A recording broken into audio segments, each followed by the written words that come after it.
और आपको ये जरूर याद होगा कि जंग शुरू होने से पहले रूसी राष्ट्रपति पुतिन ने नेटो संगठन और अमेरिका को चेतावनी दी थी कि जरूरत पड़ी तो रूस परमाणु हथियारों के इस्तेमाल से परहेज नहीं करेगा। उनके बयान के करीब 2 महीने के बाद पहली बार पुतिन परमाणु हमला करने वाले सूटकेस के साथ नजर आ रहे हैं। ये रिपोर्ट देखिए। पिछले 49 दिनों से यूक्रेन जो झेल रहा है, क्या उसके साथ उससे भी भयानक कुछ होने वाला है? क्या अभी जिस तरह रूसी सेना के हमले में यूक्रेन के शहर तबाह हो रहे हैं, क्या उससे भी ज्यादा तबाही आने वाली है? क्या यूक्रेन के साथ लंबी खिंचती जा रही जंग दुनिया को दूसरी बार परमाणु युद्ध की तरफ ले जा रही है?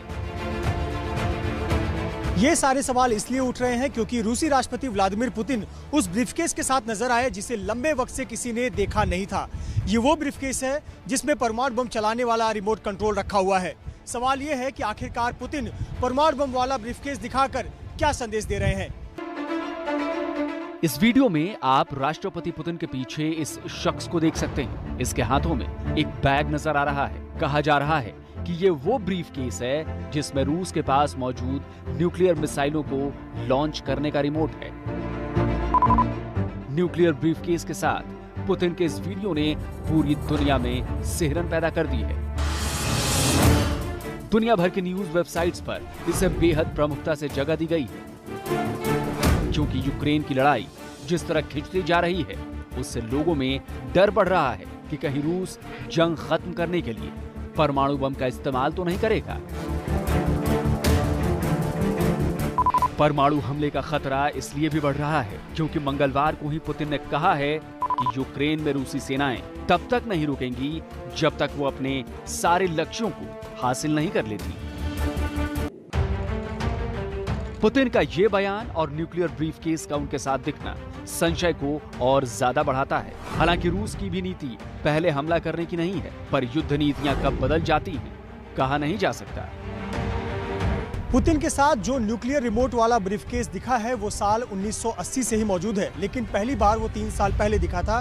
पहली बार एक रूसी टेलीविजन शो में अंदर से उसकी तस्वीर दिखाई गई थी। तब दुनिया को पता चला था कि रूसी न्यूक्लियर अटैक को अंजाम देने वाला सूटकेस में क्या होता है। ये वीडियो 2019 में रूसी टेलीविजन पर दिखाए गए उसी शो का है जिसमें पहली बार दुनिया ने देखा कि न्यूक्लियर हमले को अंजाम देने वाला रूसी रिमोट कंट्रोल कैसा है। सूटकेस खुलते ही उसके भीतर कुछ ऐसा नजर आता है। इसमें बहुत सारे बटन्स मौजूद हैं। एक कीपैड है जिसमें 1 से लेकर 0 तक के नंबर लिखे हैं। साथ ही कुछ लाइट इंडिकेटर्स हैं।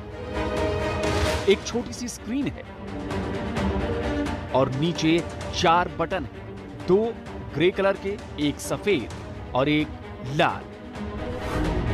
लेकिन इसका मतलब यह नहीं है कि अगर पुतिन चाहें या फिर जिसके हाथ में यह ब्रीफकेस हो वो चाहे कि परमाणु बमों से लैस मिसाइलों को फायर कर दे तो वो ऐसा नहीं कर सकता। गलती से भी ऐसा ना हो जाए, इसके लिए भी फुल प्रूफ इंतजाम किए गए हैं। न्यूक्लियर मिसाइल लॉन्च करने के लिए इसी तरह के 3 सूटकेस होते हैं। पहला सूटकेस राष्ट्रपति के पास होता है, दूसरा सूटकेस रक्षा मंत्री के पास होता है, तीसरा suitcase chief of general staff के पास होता है। राष्ट्रपति के आदेश के बाद तीनों ही सूटकेस को एक्टिवेट किया जाता है।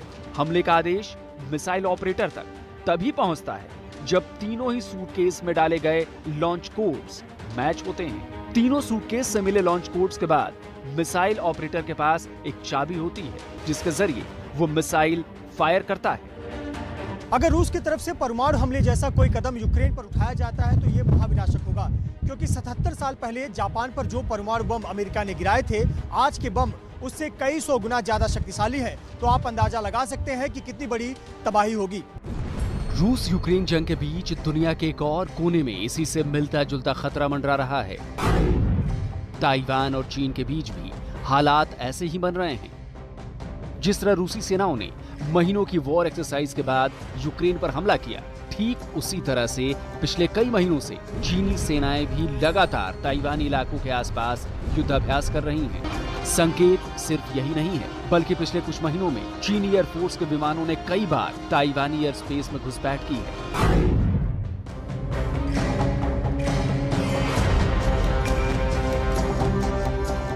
हर बार ताइवान ने जवाब में अपनी वायुसेना को स्क्रैम्बल किया है।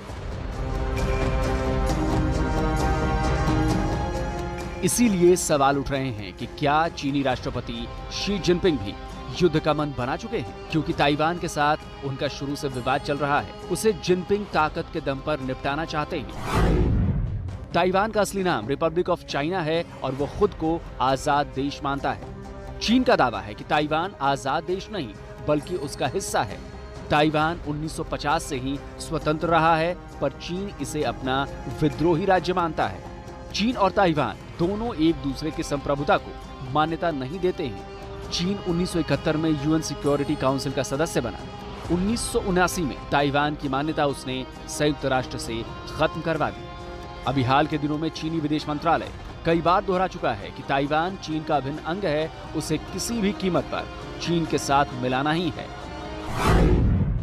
यानी चीन एकदम क्लियर मैसेज दे चुका है कि आज नहीं तो कल ताइवान पर वो हमला करेगा ही। खुद चीनी राष्ट्रपति शी जिनपिंग कई बार कह चुके हैं कि अगर ताइवान को बलपूर्वक भी चीन में मिलाना पड़े तो वो मिलाकर रहेंगे। यानी कुल मिलाकर ये कहा जा सकता है कि रूस यूक्रेन की तरह युद्ध चीन और ताइवान के बीच भी होने की पूरी संभावनाएं नजर आ रही हैं।